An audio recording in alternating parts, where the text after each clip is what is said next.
Eagle is a tough thing. I mean, they're out there every day living on the edge of survival. I'm Neil Rettig. I'm a natural history filmmaker. I've been making wildlife documentaries for over 30 years. My big passion in life, though, has been birds of prey. The really neat thing about this is that on a day like today, you have unlimited visibility in 180 degrees. After all these years, I decided it was the time to learn more about the national bird, a bird that Americans really don't know all that much about. And so we set out to discover their secret life, how they breed, how they hunt, to depict a real predator, a chaser of ducks, a catcher of game. And what we found was in some ways incredibly mind-blowing. They will face any kind of threat with full force, and they won't hold back. Here's a couple more chasing each other down here. Look at, they're gonna come by. We're gonna get some shots.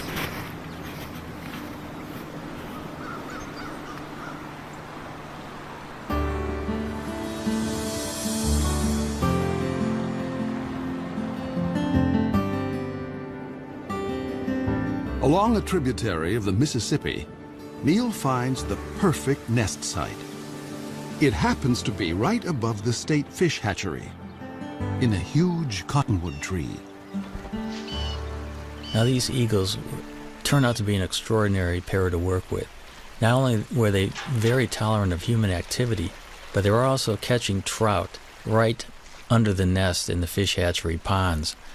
The female was a particularly cool character. She had one eye missing.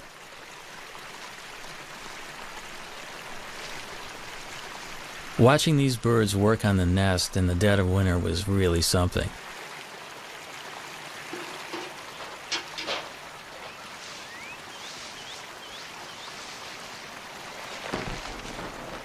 But the most exciting thing was watching them actually swoop down into the waters of the fish hatchery pond.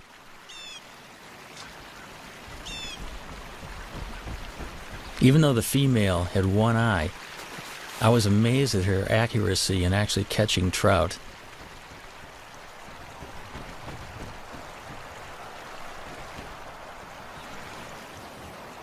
There was no toleration of trespassers. The nest site is the nucleus of their activities, and they have to protect the resources right near the nest.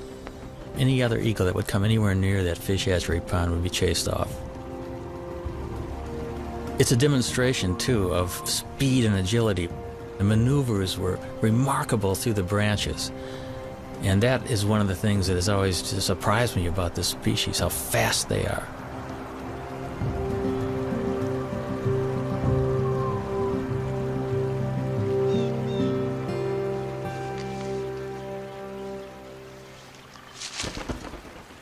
All winter, even as temperatures dip to 20 below, the pair has worked together refurbishing the nest.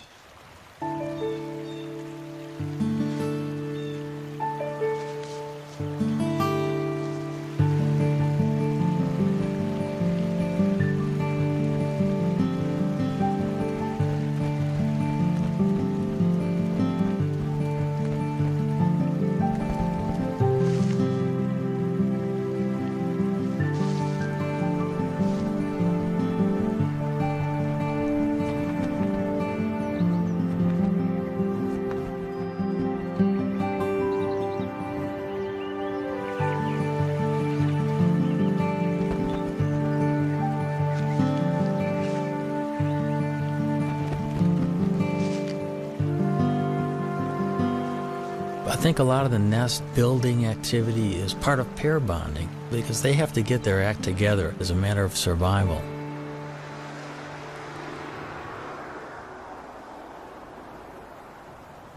It's now the end of March, and the female settles into the nest with a telltale waggle.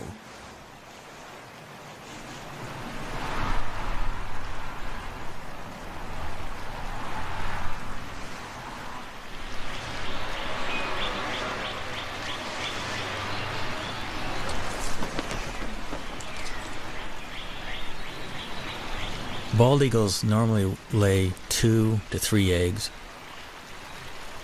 But this spring, the one-eyed female only laid one egg.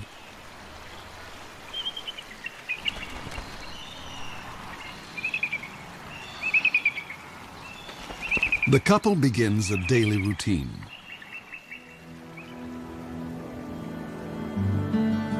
For 5 long weeks, they'll take turns incubating the egg.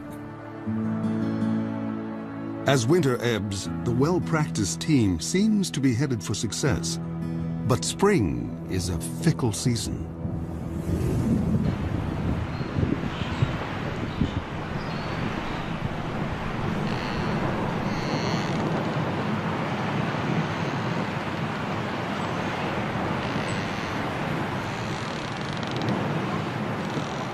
In mid-April, it was a freak snowstorm. I'll never forget it. The nest was being blown around by this violent wind. The snow was going absolute horizontal, and it just kept reminding me of what these birds are facing in everyday life.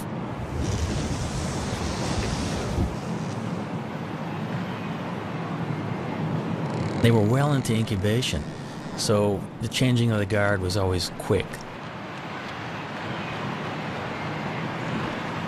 Because you got to remember, they have delicate eggs that they're protecting and keeping warm.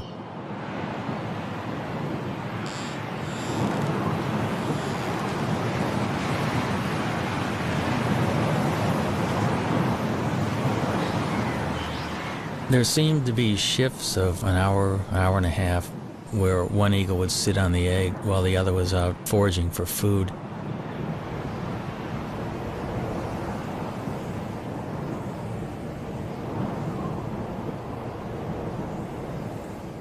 Through this storm, the male sat, waiting for the female to return.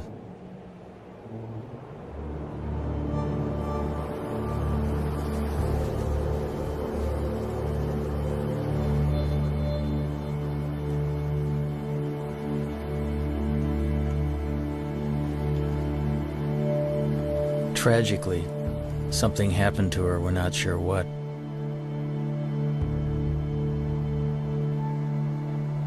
There's so many things out there that can work against the survival of these magnificent birds, and it makes you realize how fragile their existence actually is.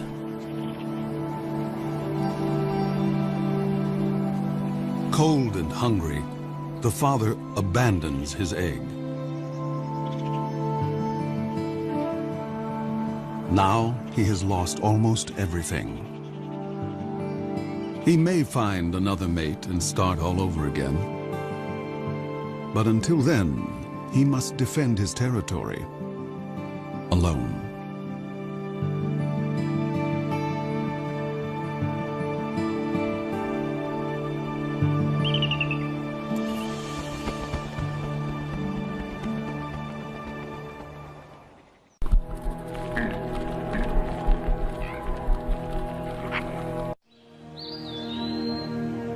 When Europeans arrived in North America, the continent teemed with as many as 500,000 bald eagles.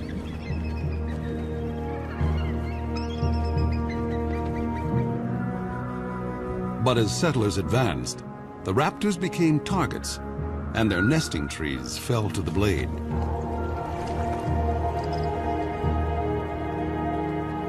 For raptor specialist Bob Anderson, the pioneers' attitude was simply arrogant and ignorant. All birds of prey were just considered vermin. I mean, they were all chicken hawks. They were all bad birds. Be it a bald eagle, golden eagle, a red-tailed hawk, they were all shot.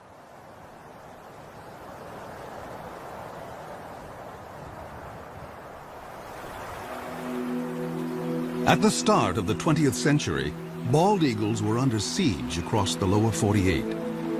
Alaska seemed like the last wild place, and there the bald eagle thrived. But in 1917, the territory introduced a cash bounty. By mid-century, over 120,000 eagles had been shot. And the gravest threat was still to come.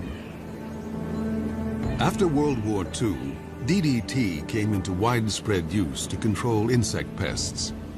bald eagle numbers went from decline to free fall.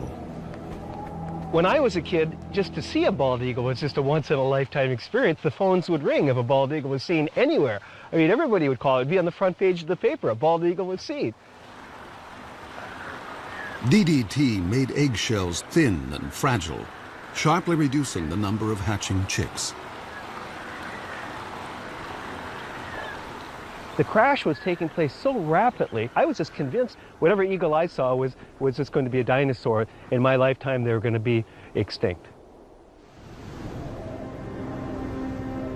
In the 1960s, just over 400 nesting pairs remained in the continental United States. In the 70s, 2 centuries after embracing an icon of wildness, the U.S. declared the bald eagle endangered. America's symbol of strength had become an emblem of environmental degradation. But America was not about to forsake its troubled symbol. Researchers finally persuaded Congress to take action against DDT. By 1973, general use of the pesticide was banned. Almost immediately, bald eagles started to rebound.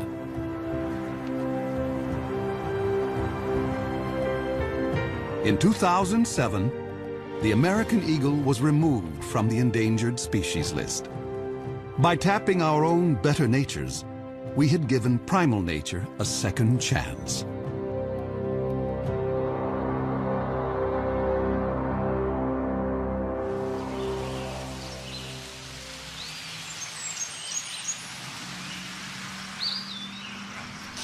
It was late summer and the eagle had left the nest. It was a perfect opportunity to climb the 80 feet up and investigate. Bob and I wanted to have a look to see just what was on the nest.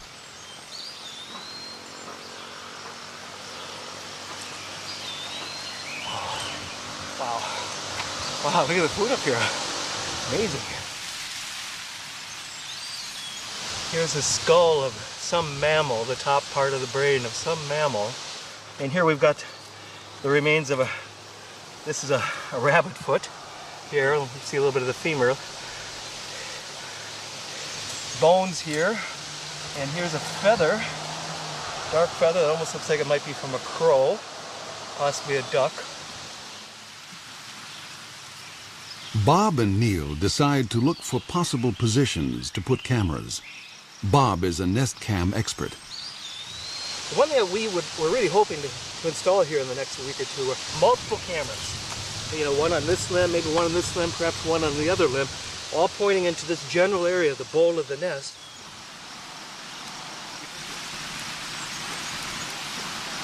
You've heard of sea legs? We have to have tree legs when working with this job. Bob will have a bird's eye view in the coming nesting season, no matter whether the single male succeeds or fails.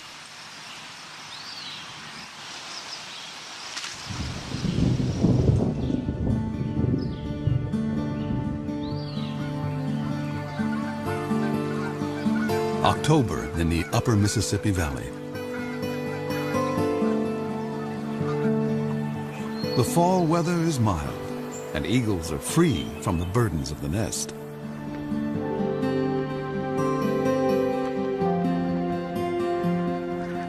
Water birds, soon to depart for warmer havens, are briefly abundant.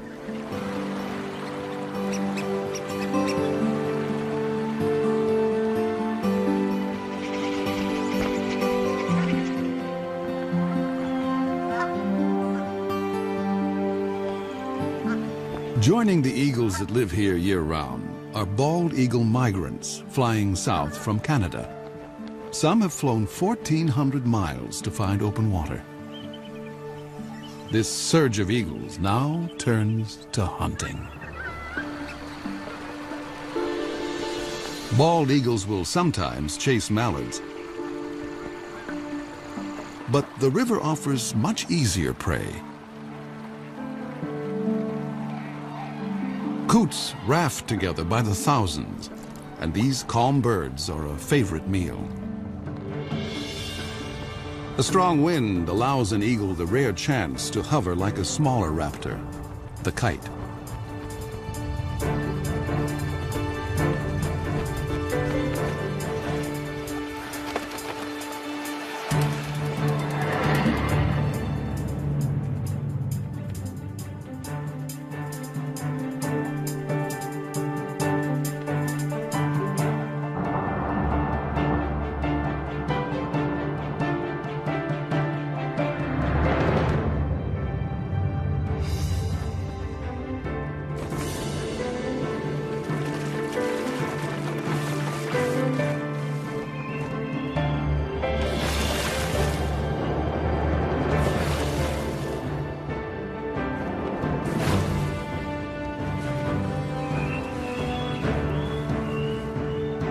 There's more than enough prey for every eagle, but thievery is in their nature.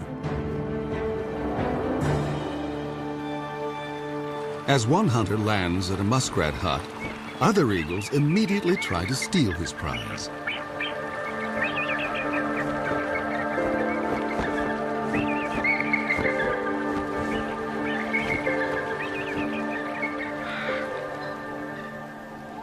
This autumn bounty is a returning glimmer of the old days. In November, when the eagles are staging on the upper Mississippi, there is one place far to the north that is almost primeval, an untouched wilderness. This is the Chilkat River in Alaska, where great runs of salmon bring eagles from as far as 1,000 miles away. The salmon have made their own epic journey in from the sea to spawn. They will die soon afterwards, but they will sustain this great gathering of eagles, as they have done each autumn for thousands of years.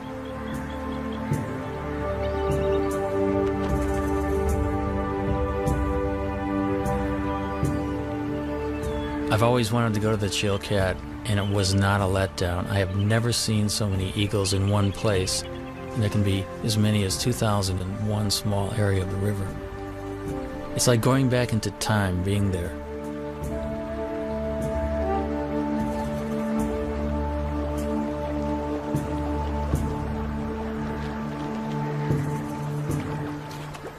Because bald eagles do specialize often in fish, their feet are modified with tiny projections on the bottom of the toes and the pads of the feet, which actually make it easy for them to grip fish. Their beaks are incredibly efficient at ripping the flesh of fish and other prey that they catch.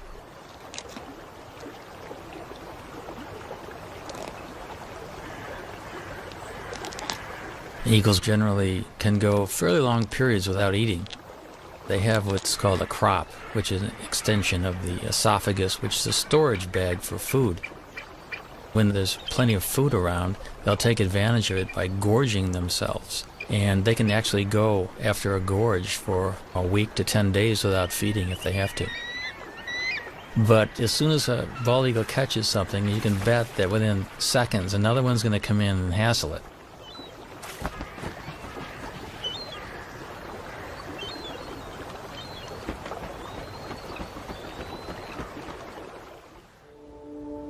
Back along the Mississippi, autumn is on the wane.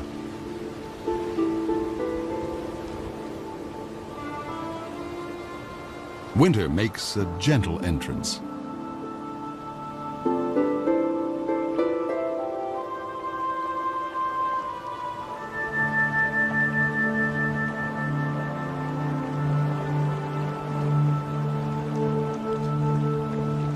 Bald eagles can now walk on the river, although some seem to prefer skating.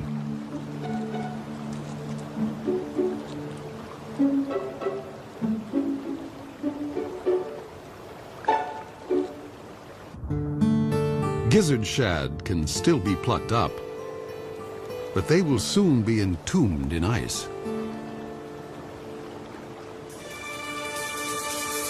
As open water freezes over, an eagle must be ever more precise.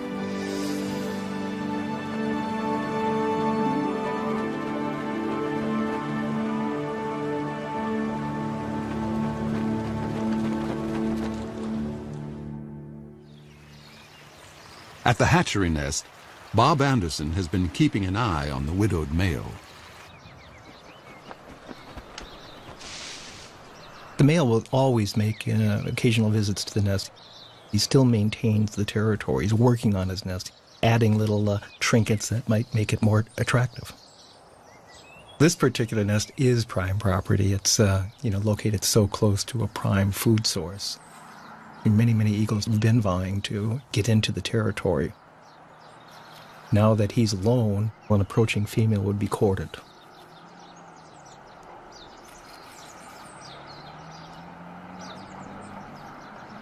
After rearranging his corn husks, the male sets off to cover his territory.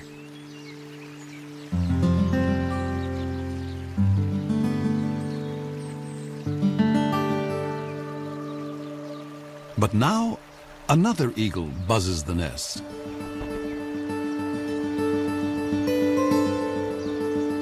It's a female.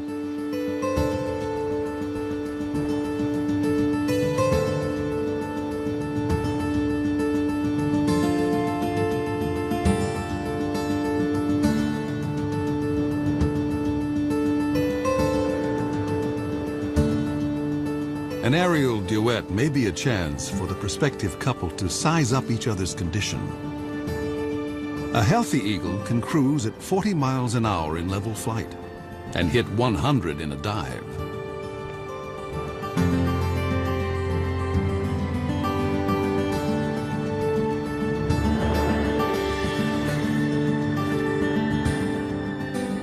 After a few minutes with their heads in the clouds, the courtship is over. Romance is a luxury. There's work to be done.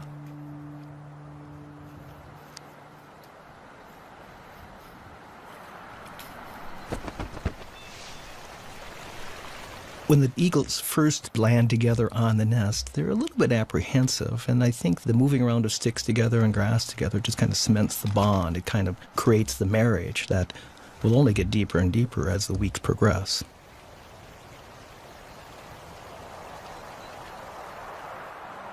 But ironically, in this situation, the male has the final say. Even though she brings a stick and tries to put it in someplace, the male will grab her stick and put it someplace else.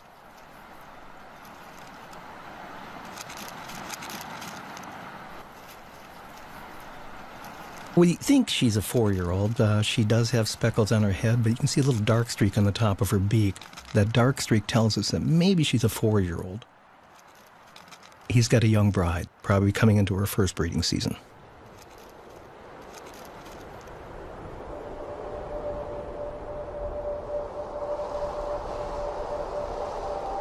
Winter drains the last warmth from the river.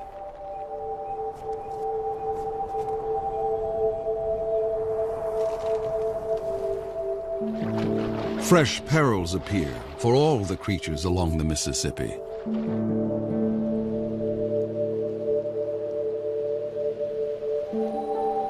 And now, the most brutal season tiptoes in.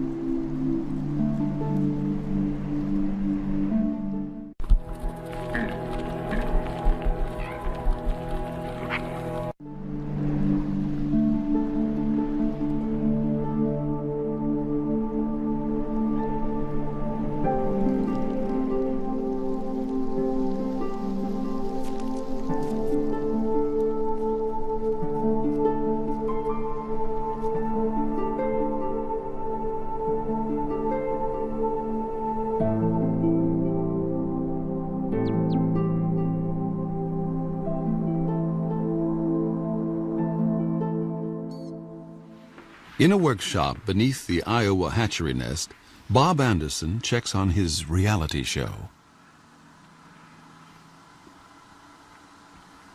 I mean, what a view. What an incredible angle of looking at the American bald eagle. And there she is also. And he's the boss, boy. This is his nest. I mean, he calls the shots. He's in charge of all construction. No matter what she does, he comes back and rearranges it, and 100% of the time.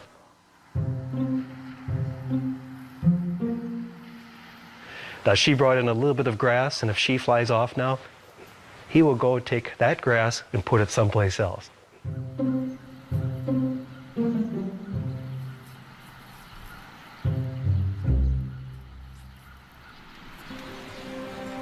Despite squabbles over decor, the new couple is starting to embrace their common purpose.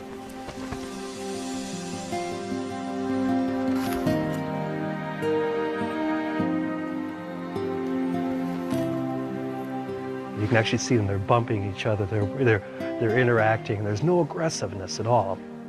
A month ago, they would have never tolerated this being this close to each other. It's like now they're a team. We know that they're getting close to laying their eggs when you start seeing this behavior. The young female lays her quarter-pound egg before dawn.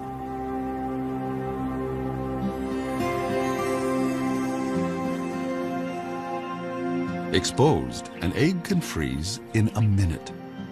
And so the father will need to move in for his first shift. The first egg was laid early in the morning. We actually missed it. We saw the birds sitting in the bowl. We knew that it would be soon, but we were kind of surprised to see this first egg. But we can see him, how careful he is with his feet. His feet are balled up, and he's trying to hide his talons. He doesn't want those nails to poke a hole in that fragile egg. It's touching to watch that sensitivity that this old guy has had, you know, with many, many eggs probably in his lifetime.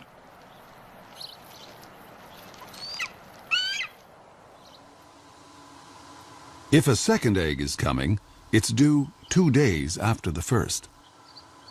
Come on, stand up. She looks like she's about ready to stand up. But what do we have? We have 2 eggs. We've got 2 eggs. See this? You can see them both.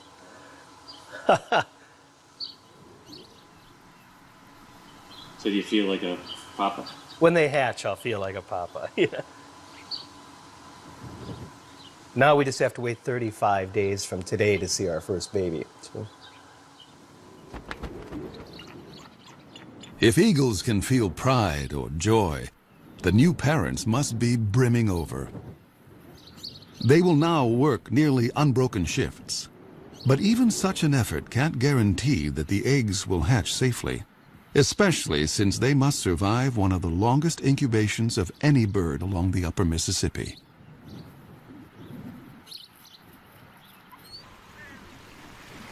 Egg thieves abound. Raccoons and crows are everywhere, so each parent is highly attuned to any sight or sound of menace. And then, another storm. We knew a storm was coming, and we really wanted to see the first reaction of the birds waking up covered in snow. So we made sure we had our recorders running long before daylight. I was at first disappointed we had snow on the lens, but it just shows how ugly the conditions really, really are. I mean, this bird's covered in snow. And she's screaming right now at the male, going, "Come and relieve me, come and take my place."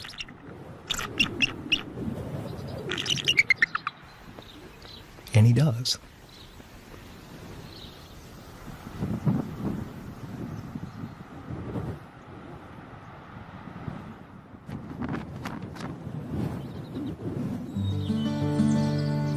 On a Minnesota farm 40 miles away, another family is further along. Their 2 eaglets have already hatched.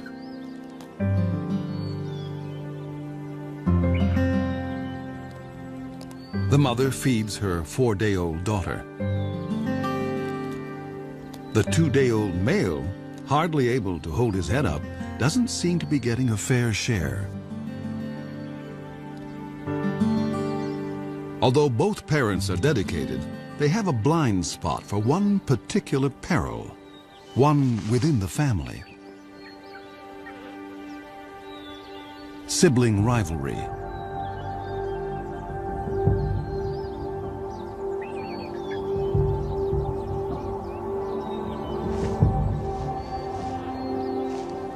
It's not unusual for the older eaglet to turn on the younger and smaller.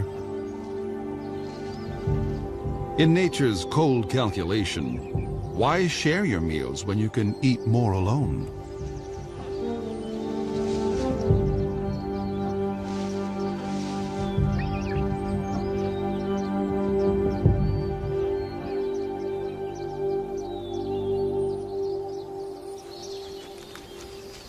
Neil has been documenting the story from a stifling blind just a stone's throw from the nest.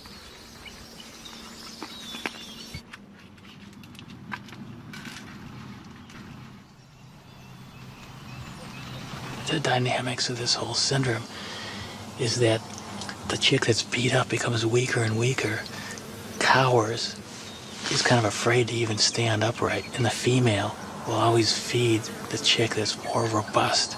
And it's called the Cain and Abel syndrome. The feedings go on for about 5 to 8 minutes, sometimes maybe 12 minutes. The bigger chick is getting up to 30 or 40 pieces of food per feeding. The little one would get about 6 to 8 pieces. The last few days we've been worried a lot about whether the younger, smaller chick is going to survive or not. So we got our fingers crossed that little UD, we call him Underdog, is gonna be okay.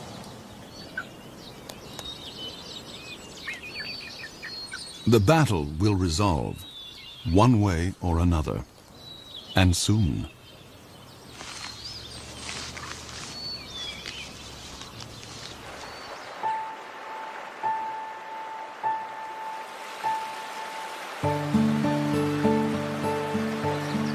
Water flows again at last.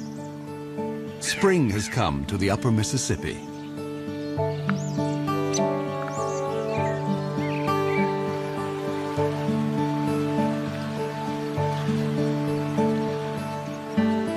Things are looking up for all of the creatures along the river.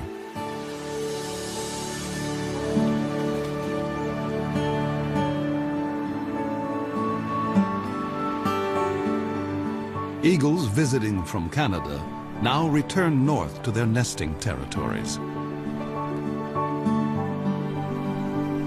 For year-round residents like the hatchery couple, spring means getting ready for eaglets.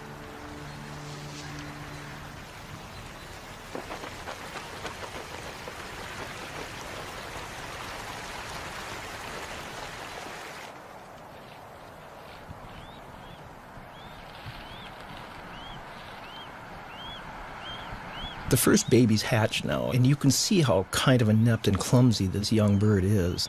She doesn't quite know what to do. That baby's begging for food, and yet she's not fully responding to it. And yet there's food off to the right in the nest. And these first few days were so painful for us. If it wasn't for the male, I don't think the babies would have survived.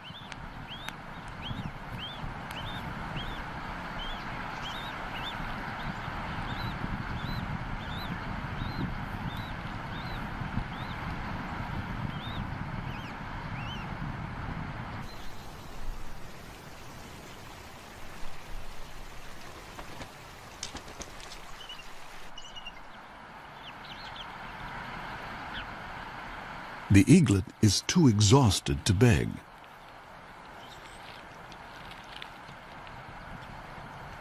And now the mother starts to feed herself.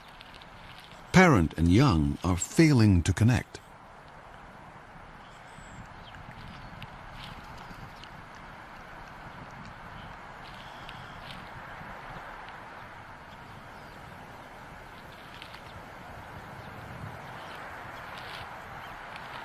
Suddenly, the mother focuses on her chick, as if seeing it for the first time.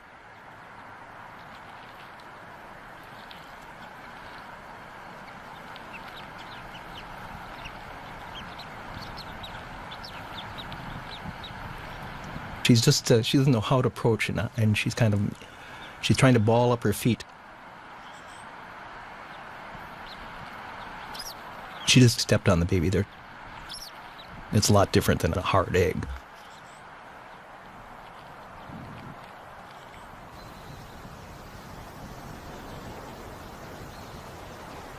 This shot here really just surprises. She had her tail facing into the wind.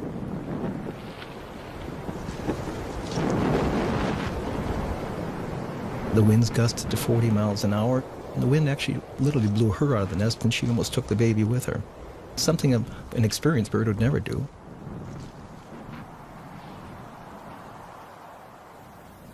It's been a trying day, and the stakes are only going up.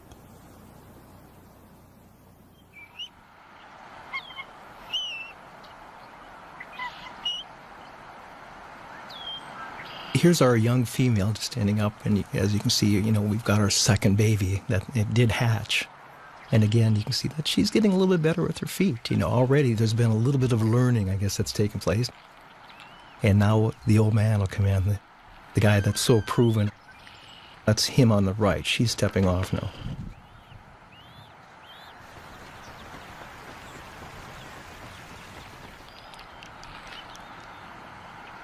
Here's the adult male. He's clearly fed babies before. He just walks in and he'll put the food right in that baby's beak after 1 or 2 tries. He's very experienced. And patient. It will take the eaglet a little practice to actually get something to eat.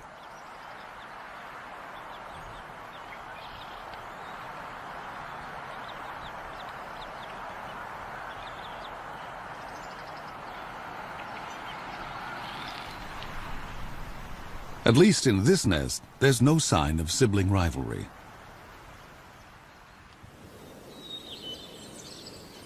At the Minnesota farm, Neil waits for the outcome of the sibling battle. The sister is alive and sassy, but what about Underdog?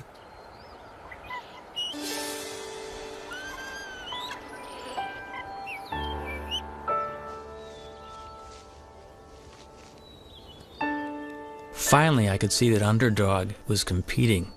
He was actually getting food offered by the female and gaining strength. Today he does look better. I think little Underdog might have a chance.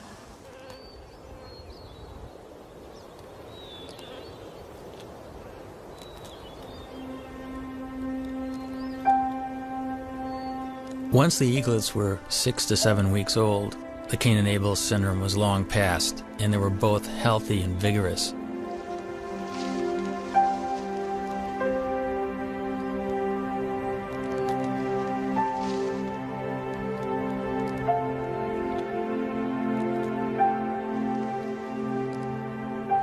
Each day these little guys will eat the equivalent of about a half a pound to a pound of fish. The demand on the parents is increasing, and they'll probably bring 4 or 5 kills to the nest during the course of a day.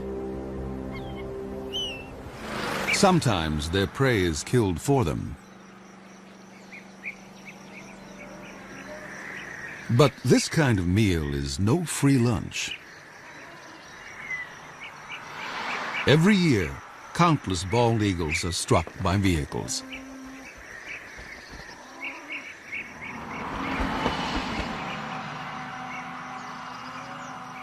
Losing either parent may hurt the young eagle's chances of fledging.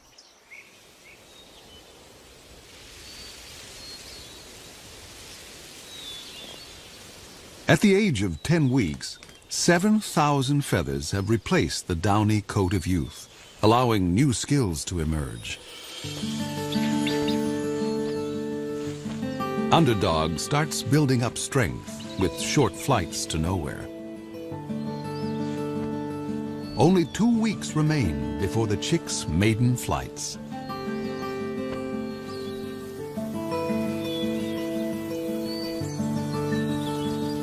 Summer along the Mississippi seems like a carefree season, but new challenges lie ahead.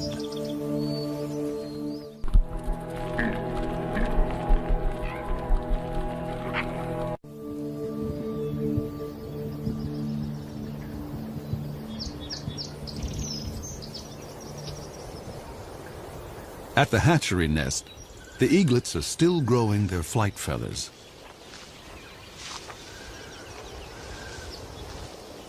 Underdog and his sister are closer to independence. And no one declares independence without taking risks. This nest is about 60 feet off the ground. Both eaglets are jumping up and down and wing exercising and getting ready to make that first jump off the nest, the first journey into the sky. Nearby, other young eagles are already on the wing. It must feel really wonderful to have your first flight underway and feel the wind rushing by.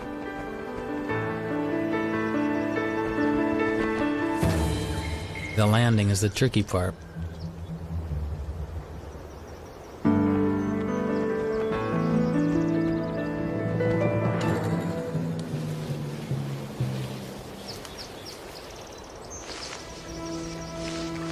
Underdog tests his engines at full power.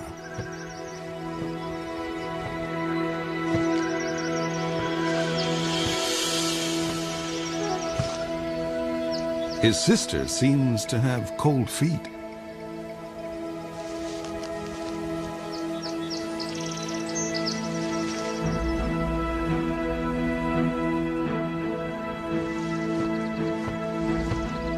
The wind picks up, and Underdog leans into it.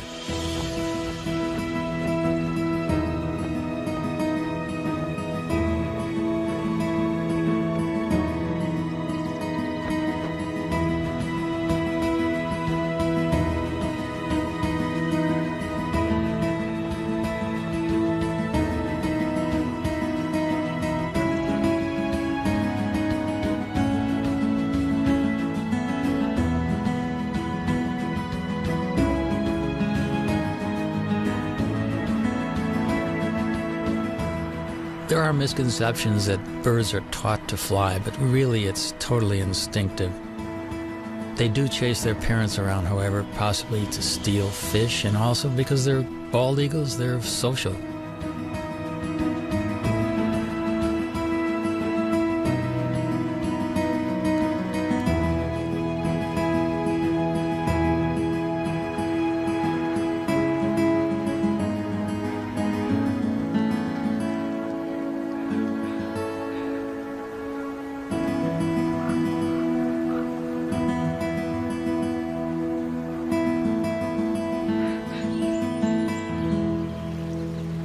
At the fish hatchery, an empty nest is no longer a sign of loss. It is a sign of two successful fledglings who will soon join a hunting free-for-all.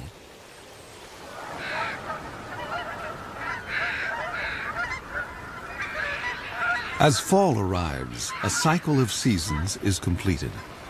Once again, the Mississippi becomes a crossroads for water birds.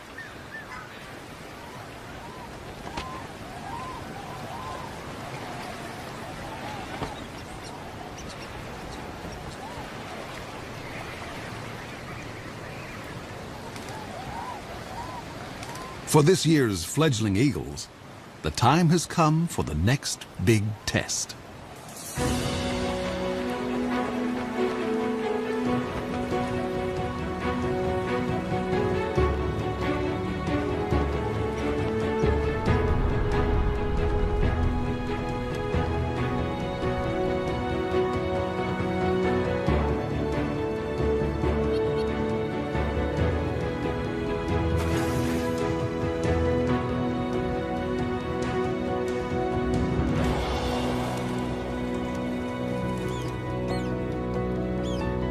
It's a big moment for a young bald eagle to bag his first coot.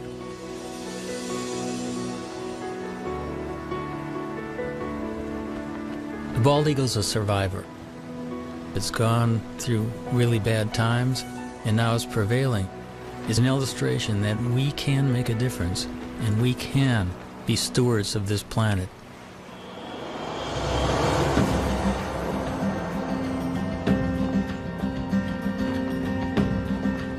With food so plentiful, bald eagles, young and old, switch from hunting to something more like rugby.